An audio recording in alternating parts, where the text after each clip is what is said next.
Hatchet, Chapter 19. Treasure. Unbelievable riches. He could not believe the contents of the survival pack. The night before, he was so numb with exhaustion, he couldn't do anything but sleep. All day in the water had tired him so much that in the end he had fallen asleep sitting against his shelter wall, oblivious even to the mosquitoes, to the night, to anything. But with false gray dawn he had awakened instantly and began to dig in the pack to find amazing, wonderful things.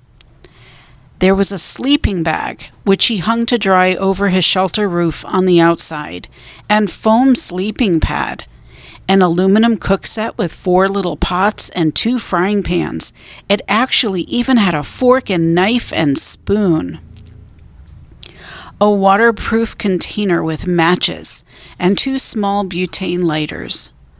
A sheath knife with a compass in the handle, as if a compass would help him, he thought, smiling. A first aid kit with bandages and tubes of antiseptic paste and small scissors. A cap that said Cessna across the front in large letters. Why a cap? He wondered. It was adjustable and he put it on immediately. A fishing kit with 4 coils of line, a dozen small lures, and hooks and sinkers. Incredible wealth. It was like all the holidays in the world, all the birthdays there were. He sat in the sun by the doorway where he had dropped the night before, and pulled the presents, as he thought of them, out one at a time to examine them, turn them in the light, touch them and feel them with his hands and eyes. Something that at first puzzled him. He pulled out what seemed to be the broken-off, bulky stock of a rifle, and he was going to put it aside, thinking it might be for something else in the pack, when he shook it, and it rattled. After working at it a moment, he found the butt of the stock came off, and inside there was a barrel and magazine and action assembly, with a clip and a full box of 50 shells. It was a .22 survival rifle. He had seen one once in the sporting goods store where he went for bike parts, and the barrel screwed onto the stock. He had never owned a rifle, never fired one, but had seen them on television, of course, and after a few moments figured out how to put it together by screwing the action onto the stock, how to load it and put the clip full of bullets into the action. It was a strange feeling, holding the rifle. It somehow removed him from everything around him. Without the rifle, he had to fit in, to be part of it all, to understand it and use it. The woods, all of it. With the rifle, suddenly, he didn't have to know, did not have to be afraid or understand. He didn't have to get close to a fool bird to kill it. Didn't have to know how it would stand if he didn't look at it and moved off to the side. The rifle changed him the minute he picked it up, and he wasn't sure he liked the change very much. He set it aside, leaning it carefully against the wall. He could deal with that feeling later. The fire was out, and he used a butane lighter and a piece of birch bark with small twigs to get another one started, marveling at how easy it was, but feeling again that the lighter somehow removed him from where he was, what he had to know. With a ready flame, he didn't have to know how to make a spark nest, or how to feed the new flames to make them grow. As with the rifle, he wasn't sure he liked the change. Up and down, he thought. The pack was wonderful, but it gave him up and down feelings. With the fire going and sending up black smoke, and a steady roar from a pitch-smelling chunk he put on, he turned once more to the pack. Rummaging through the food packets, he hadn't brought them out yet because he wanted to save them until last, glory in them, he came up with a small electronic device completely encased in a plastic bag. At first he thought it was a radio or cassette player, and he had a surge of hope because he missed music, missed sounds, missed hearing another voice. But when he opened the plastic and took the thing out and turned it over, he could see that it wasn't a receiver at all. There was a coil of wire held together on the side by tape, and it sprung into a 3-foot-long antenna when he took the tape off. No speaker, no lights, just a small switch at the top, and on the bottom he finally found, in small print, emergency transmitter. That was it.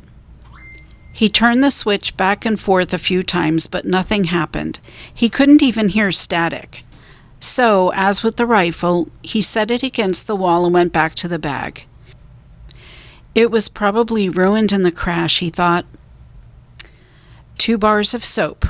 He had bathed regularly in the lake, but not with soap, and he thought how wonderful it would be to wash his hair. Thick with grime and smoke dirt, frizzed by wind and sun, matted with fish and foolbird grease. His hair had grown and stuck and tangled and grown until it was a clumped mess on his head. He could use the scissors from the first aid kit to cut it off, then wash it with soap. And then, finally, the food. It was all freeze-dried and in such quantity that he thought, with this I could live forever. Package after package he took out. Beef dinner with potatoes, cheese and noodle dinners, chicken dinners, egg and potato breakfasts, fruit mixes, drink mixes, dessert mixes, more dinners and breakfasts than he could count easily, dozens and dozens of them, all packed in waterproof bags, all in perfect shape. And when he had them all out and laid against the wall in stacks, he couldn't stand it, and he went through them again. If I'm careful, he thought, they'll last as long as I need them to last. If I'm careful. No, not yet. I won't be careful just yet. First, I am going to have a feast. Right here and now, I am going to cook up a feast and eat until I drop, and then I'll be careful.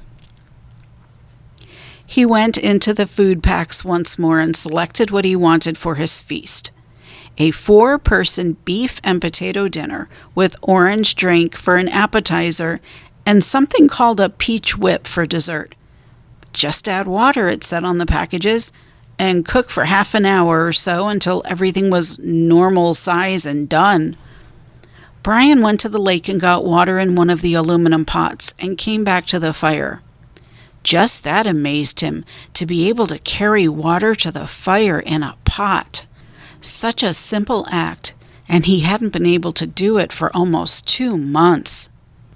He guessed at the amounts and put the beef dinner and peach dessert on to boil, then went back to the lake and brought water to mix with the orange drink. It was sweet and tangy, almost too sweet, but so good that he didn't drink it fast, held it in his mouth and let the taste go over his tongue, tickling on the sides, sloshing it back and forth and then down, swallow, then another. That, he thought, that is just fine, just fine. He got more lake water and mixed another one and drank it fast, then a third one, and he sat with that near the fire, but looking out across the lake, thinking how rich the smell was from the cooking beef dinner. There was garlic in it and some other spices, and the smells came up to him and made him think of home, his mother cooking, the rich smells of the kitchen, and at that precise instant, with his mind full of home and the smell from the food filling him, the plane appeared. He had only a moment of warning. There was a tiny drone, but as before, it didn't register. Then suddenly, roaring over his head, low and in back of the ridge, a bush plane with floats fairly exploded into his life. It passed directly over him, very low, tipped a wing sharply over the tail of the crashed plane in the lake, cut power, glided down the long part of the L of the lake, then turned and glided back, touching the water gently once, twice, and settling with a spray to taxi and stop, with its floats gently bumping the beach in front of Brian's shelter. He had not moved. It had all happened so fast that he hadn't moved. He sat with a pot of orange drink still in his hand, staring at the plane, not quite understanding it yet, not quite knowing yet that it was over. The pilot cut the engine, opened the door and got out, balanced and stepped forward on the float to hop onto the sand without getting his feet wet. He was wearing sunglasses and he took them off to stare at Brian. "I heard your emergency transmitter. Then I saw the plane when I came over." He trailed off, cocked his head, studying Brian. "Darn, you're him, aren't you? You're that kid. They quit looking almost 2 months ago. You're him, aren't you? You're that kid." Brian was standing now, but still silent, still holding the drink. His tongue seemed to be stuck to the roof of his mouth, and his throat didn't work right. He looked at the pilot and the plane, and down at himself, dirty and ragged, burned and lean and tough, and he coughed to clear his throat. "My name is Brian Robeson," he said. Then he saw that his stew was done, the peach whip almost done, and he waved to it with his hand. "Would you like something to eat?" And that's the end of Chapter 19. Epilogue. The pilot who landed so suddenly in the lake was a fur buyer mapping Cree trapping camps for future buying runs, drawn by Brian when he unwittingly turned on the emergency transmitter and left it going. The Cree move into the camps for fall and winter to trap, and the buyers fly from camp to camp on a regular route. When the pilot rescued Brian, he had been alone on the L-shaped lake for 54 days. During that time, he had lost 17% of his body weight. He later gained back 6%, but had virtually no body fat. His body had consumed all extra weight, and he would remain lean and wiry for several years. Many of the changes would prove to be permanent. Brian had gained immensely in his ability to observe what was happening and react to it. That would last him all his life. He had become more thoughtful as well, and from that time on, he would think slowly about something before speaking. Food, all food, even food he did not like, never lost its wonder for him.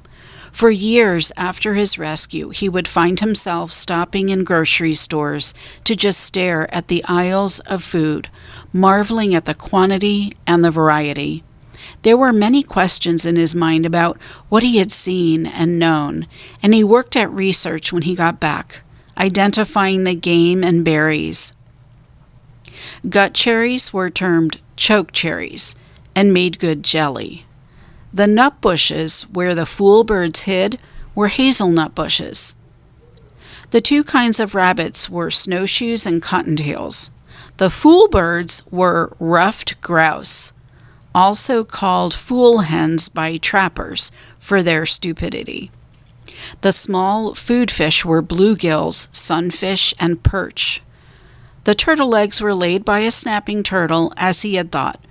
The wolves were timber wolves, which are not known to attack or bother people. The moose was a moose. There were also the dreams. He had many dreams about the lake after he was rescued. The Canadian government sent a team in to recover the body of the pilot, and they took reporters, who naturally took pictures and film of the whole campsite, the shelter, all of it. For a brief time, the press made much of Brian, and he was interviewed for several networks, but the furor died within a few months. A writer showed up who wanted to do a book on the complete adventure, as he called it, but he turned out to be a dreamer, and it all came to nothing but talk. Still, Brian was given copies of the pictures and tape, and looking at them seemed to trigger the dreams. They were not nightmares, none of them were frightening, but he would awaken at times with them, just awaken and sit up and think of the lake, the forest, the fire at night, the night birds singing, the fish jumping, sit in the dark alone and think of them. And it was not bad, and would never be bad for him. Predictions are, for the most part, ineffective, but it might be interesting to note that had Brian not been rescued when he was, had he been forced to go into hard fall, perhaps winter, it would have been very rough on him. When the lake froze, he would have lost the fish, and when the snow got deep, he would have had trouble moving at all. Game becomes seemingly plentiful in the fall. It's easier to see with the leaves off the brush. But in winter it gets scarce, and sometimes simply non-existent, as predators, fox, lynx, wolf, owls, weasels, fisher, marten, northern coyote sweep through the areas and wipe things out. It is amazing what a single owl can do to a local population of ruffled grouse and rabbits in just a few months. After the initial surprise and happiness from his parents at his being alive, for a week it looked as if they might actually get back together, things rapidly went back to normal. His father returned to the northern oil fields, where Brian eventually visited him, and his mother stayed in the city, worked at her career in real estate, and continued to see the man in the station wagon. Brian tried several times to tell his father, came really close once to doing it, but in the end never said a word about the man or what he knew, the secret. And that's the end of the epilogue and the end of our book. Thank you for joining me.